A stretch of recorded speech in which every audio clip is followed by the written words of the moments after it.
મિત્રો, આજે આપણે જુદી જુદી પ્રક્રિયાઓ first order, second order, third order આ બધી પ્રક્રિયાઓના સમીકરણ ડિરાઈવ કર્યા. હવે કોઈ પણ રિએક્શન થતા હોય ત્યારે એ કયા ક્રમની પ્રક્રિયા છે એ નક્કી કરવા માટે અમુક રીતો હોય છે. પ્રક્રિયા ક્રમ નક્કી કરવાની રીતો, એમાં રાસાયણિક સમીકરણ ઉપરથી પ્રક્રિયા ક્રમ નક્કી કરી શકાતો નથી. પ્રક્રિયા ક્રમ નક્કી કરવા માટે જુદી જુદી પ્રાયોગિક રીતનો ઉપયોગ કરવો પડે છે. એમાં 5 મેથડ છે. એમાં આજે આપણે પહેલી મેથડ લઈશું, અજમાયશની રીત, એટલે કે ટ્રાયલ મેથડ, અથવા સંકલનની રીત એટલે કે ઇન્ટિગ્રેશન મેથડ. આ અજમાયશની રીત અને સંકલનની રીત એ બંને એક જ છે, પણ એ બંને રીતે જુદી જુદી રીતે પૂછી શકાય. એટલે અજમાયશની રીત એટલે કે ટ્રાયલ મેથડ અથવા ઇન્ટિગ્રેશન મેથડ એમ પૂછી શકાય.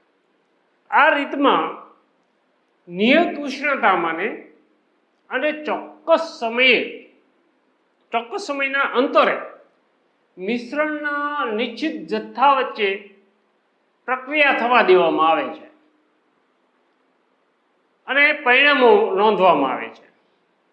આ પરિણામો જુદા જુદા ક્રમના સંકલન કરેલા પ્રક્રિયા સમીકરણમાં મૂકી અને વેગ ચળાંક કેનું મૂલ્ય, કેની કિંમત મેળવવામાં આવે છે.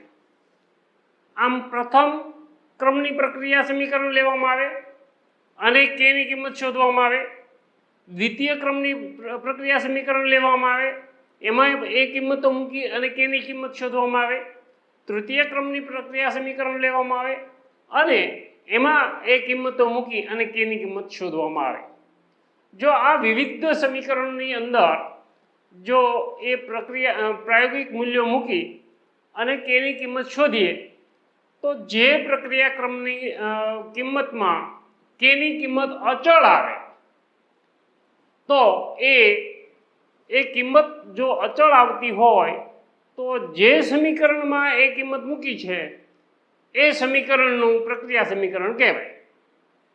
માનો કે ફર્સ્ટ ઓર્ડર રિએક્શન પ્રથમ ક્રમની પ્રક્રિયા ક્રમનું સમીકરણ છે એ 2k = 2.303 divide by t log of a / a - x. આમાં જો એ મૂલ્યો મૂકીએ અને આ કેની કિંમત જો અચળ આવે તો એ સમજવાનું કે એ પ્રથમ ક્રમની પ્રક્રિયા છે. અને જો દ્વિતીય ક્રમની પ્રક્રિયા મૂકીએ k = 1/t into x divided by a into a minus x. આમાં જો એ કિંમત મૂકીએ અને જો સમીકરણમાં કેની કિંમત અચળ આવે તો આપણે સમજવાનું કે એ દ્વિતીય ક્રમની પ્રક્રિયા છે. અને જો કેની કિંમત તૃતીય ક્રમની પ્રક્રિયા સમીકરણમાં મૂકીએ 1/t x into 2a - x divided by 2a² into a - x². જો આમાં એની કિંમત જુદી જુદી કિંમતો આવે એ આમાં મૂકીએ અને કેની કિંમત જો અચળ આવે તો તૃતીય ક્રમની પ્રક્રિયા સમીકરણ કહેવાય. આમ જુદા જુદા સમીકરણમાં એ કિંમત મૂકી અને એની અજમાયશ કરવાની હોવાથી એને અજમાયશની રીત કહેવાય છે. અજમાયશની ટ્રાયલ મેથડ કહેવાય. અને અથવા તો ઇન્ટિગ્રેશન મેથડ એટલે કે સંકલનની રીત પણ કહી શકાય. એટલા માટે કે આ દરેક સમીકરણ છે એ સંકલન કરેલા સમીકરણ છે, સંકલન કરીને મેળવેલું સમીકરણ છે, માટે એને સંકલનની રીત પણ કહી શકાય. દાખલા તરીકે આપણે વિચારીએ તો ઇથાઇલ એસિટેટ અને આલ્કલીનું સમતુલ્ય પ્રમાણમાં સમતુલ્ય જથ્થો લેવામાં આવે છે. સમતુલ્ય એને વચ્ચે પ્રાયોગિક અભ્યાસ કરવામાં આવે તો એ પ્રથમ ક્રમની પ્રક્રિયાના સમીકરણમાં જો એ કિંમત મૂકીએ તો એ કિંમત નિયમિત રીતે ઘટે છે, એટલે કે એ નિયમિત રીતે ઘટતી હોવાથી એ પ્રથમ ક્રમની પ્રક્રિયા સમીકરણ નથી. પરંતુ જો એ દ્વિતીય ક્રમની પ્રક્રિયા સમીકરણમાં એ કિંમત મૂકીએ તો એ કેની કિંમત લગભગ અચળ આવે છે. એટલે એનો અર્થ એ થયો કે આ ઇથાઇલ એસિટેટ અને આલ્કલી વચ્ચે જે સમતુલ્ય જથ્થો છે એની વચ્ચે જો રિએક્શન થાય છે એ દ્વિતીય ક્રમની પ્રક્રિયાનું છે એમ કહી શકાય.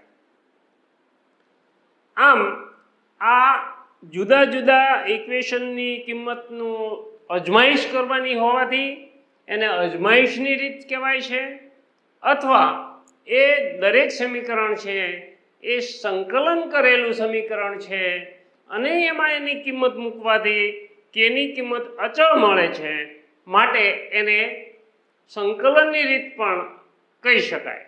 પ્રક્રિયાક્રમ નક્કી કરવાની રીતો 5 રીતો પૈકી આપણે એક રીત જોઈ.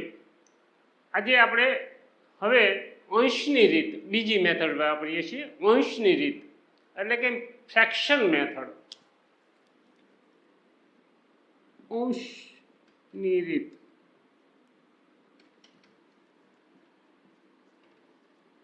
ફ્રેક્શન મેથડ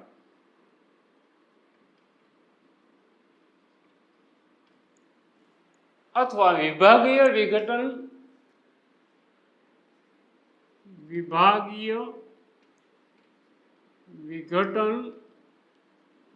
સમયની રીત. આ બેમાંથી કોઈ પણ રીતે પૂછી શકાય. વિભાગીય વિઘટન સમયની રીત અથવા અંશની રીત. આ રીતમાં પ્રક્રિયાનો ચોક્કસ ભાગ પૂર્ણ થવા માટે લાગતા સમયની સરખામણી કરવામાં આવે છે. એક સરખા બે પ્રયોગ કરવામાં આવે છે અને એ બંનેના સમયની સરખામણી કરવામાં આવે છે. દાખલા તરીકે પ્રક્રિયાને અડધો ફેરફાર થતો હોય તો એના માટે સપોઝ માનો કે એ નિપજ મળે છે, એટલે કે એક્સ મળે છે, તો એક્સ બરાબર શરૂઆતની સાંદ્રતા કઈ છે એ, તો એક્સ બરાબર a/2 થવા માટે, જ્યાં એ છે એ શરૂઆતની સાંદ્રતા, તો એ એક્સ બરાબર a/2 થવા માટે લાગતો સમય ટી હોય. આ ટી વિભાગીય સમય કોઈ પણ હોય, અડધો સમય, હાફ સમય પણ હોય, T1/2 પણ હોઈ શકે, કોઈ પણ હોય શકે. લાગતો સમય ટી હોય તો શૂન્ય ક્રમની પ્રક્રિયા માટે T0 કહીએ, તો શૂન્ય ક્રમની પ્રક્રિયા માટે શરૂઆતની સાંદ્રતાના સમપ્રમાણમાં હોય છે. એટલે એ શરૂઆતની સાંદ્રતા T0 વેરીઝ એ શરૂઆતની સાંદ્રતાના સમપ્રમાણમાં હોય છે. હવે એ પ્રથમ ક્રમની પ્રક્રિયા હોય તો આ સમયને T1 કહીએ, તો એ શરૂઆતની સાંદ્રતાથી સ્વતંત્ર છે, એટલે 1/a0 એમ કહી શકાય. દ્વિતીય ક્રમની પ્રક્રિયા હોય તો આ એને T2 કહીએ, તો એ શરૂઆતની સાંદ્રતાના વ્યસ્ત પ્રમાણમાં હોય છે, એટલે a/1. અને તૃતીય ક્રમની પ્રક્રિયા માટે T3 છે એ વર્ગના વ્યસ્ત પ્રમાણમાં હોય છે, શરૂઆતની સાંદ્રતાના વર્ગના વ્યસ્ત પ્રમાણમાં હોય છે. શરૂઆતની સાંદ્રતા એ વર્ગના વ્યસ્ત પ્રમાણમાં હોય છે, a/1. અને આવું જ્યારે સરખી સાંદ્રતા હોય ત્યારે આમ બને છે. હવે સપોઝ માનો કે આ શૂન્ય ક્રમની, પ્રથમ ક્રમની, દ્વિતીય ક્રમની, તૃતીય ક્રમની, તો તમે જુઓ a1/a0, 1/a1, 1/a2. તો એમ કહી શકાય કે જો n ક્રમની પ્રક્રિયા હોય તો એમ કહી શકાય કે n ક્રમની પ્રક્રિયા હોય Tn તો એને 1 ડિવાઈડ બાય a⁻n-1 કહી શકાય. n માનવા n-1 કહી શકાય. હવે ધારો કે હવે આપેલી પ્રક્રિયા છે એ બે જુદી જુદી શરૂઆતની સાંદ્રતા લઈએ, પ્રક્રિયા એક જ છે પણ એની સાંદ્રતા જુદી જુદી હોય એવી બે પ્રયોગો કરવાના છે અને એ બંનેની સાંદ્રતા a1, પહેલો પ્રયોગની સાંદ્રતા છે એની શરૂઆતની સાંદ્રતા a1 છે અને બીજી છે એ શરૂઆતની સાંદ્રતા a2 છે. આ બે શરૂઆતની સાંદ્રતાઓ લઈને બે સમાન પ્રયોગ કરવામાં આવે અને એના અર્ધ પ્રક્રિયા સમય સપોઝ માનો કે T1 અને T2 મેળવવામાં આવે તો એ આ રીતે મળી શકે. આ રીતે આલેખ મળે છે. x વર્સિસ t નો આલેખ છે સમય. તો એ આનો અર્ધ સમય લઈએ, અડધી પ્રક્રિયા x/2 એ છે એ a/2 થવા માટે અહીંયા આવે અડધા સમયે, તો એને અહીંયા આ પહેલું છે આ a1 છે, આ a2 છે, તો એને અહીંયા T1 મળશે અને આના અર્ધ સમય લઈએ તો અહીંયા મળે તો એનો અહીંયા T2 મળશે. બરાબર? તો આ T1 અને T2 અહીંયા જેમ Tn માટે મળ્યું એમ T1 અને T2 માટે પણ એ રીતે મળશે. તો T1 માટે 1 શરૂઆતની સાંદ્રતા શું છે? a1 છે. a1⁻n-1 આમ મળશે.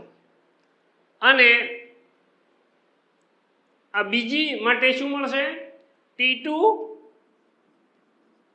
= 1/a2⁻n-1 મળશે. અરે ઇક્વલ ટુ નહીં પણ વેરીઝ સમપ્રમાણમાં છે. તો આ રીતે T1 વેરીઝ 1/a1⁻n-1 ને T2 વેરીઝ 1/a2n-1 આવું મળશે. બરાબર? તો આ બે સેટ માટે અર્ધ પ્રક્રિયા સમય કે કોઈ પણ વિભાગીય સમય માટે આ મળે છે. હવે એને આપણે સાદું રૂપ આપીએ.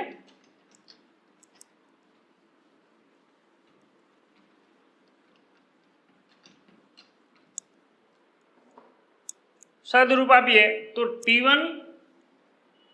T1/T2 લઈએ, અહીંયા લઈએ.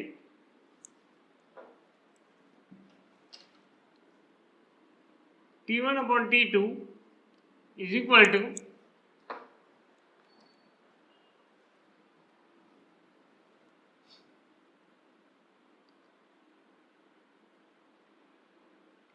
a2n-1 ડિવાઈડ બાય a1n-1 આવું મળશે. T1/T2 બરાબર આ રીતે મળશે. હવે આને therefore T1/T2 = a2/a1n-1 આમ કરી. તો આ સમીકરણ મળ્યું એને બંને બાજુ લોગેરિધમ લઈએ તો આ રીતે મળશે. log of T1/T2 = log લઈએ ત્યારે એનો ઘાત છે એ ગુણાકારમાં આવી જાય, n-1 log of a2/a1 આ રીતે આવશે.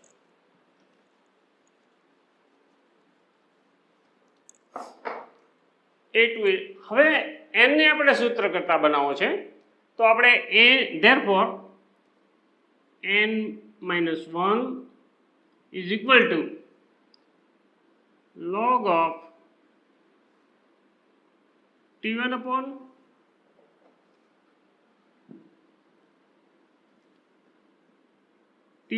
t2 આ છે એ અહીંયા છેદમાં આવી જાય divide by log of a2 upon a1 આમ આવશે, બરાબર.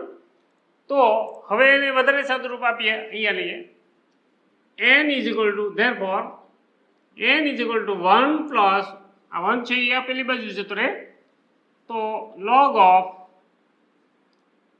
t1 ભાગાકારમાં છે એટલે માઇનસ થશે log of t2 divide by log of a2 minus log of a1.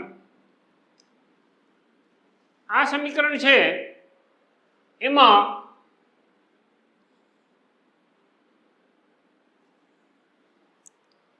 જો આપણે t1 t2 a2 અને a1 જાણતા હોઈએ તો એ પ્રક્રિયાનો ક્રમ n શોધી શકાય છે. આમ અંશની રીત વડે અથવા વિભાગીય વિઘટન સમયની રીત વડે આ n ક્રમ પ્રક્રિયાનો ક્રમ આપણે આ રીતે શોધી શકીએ છીએ, જેમાં આપણે એક સરખા બે પ્રયોગો કરી અને a1 અને a2 અને t1 અને t2 હાફ સમય કોઈ પણ વિભાગીય સમયની કિંમત મૂકવાની અને n પ્રક્રિયાનો ક્રમ n શોધી શકાય છે.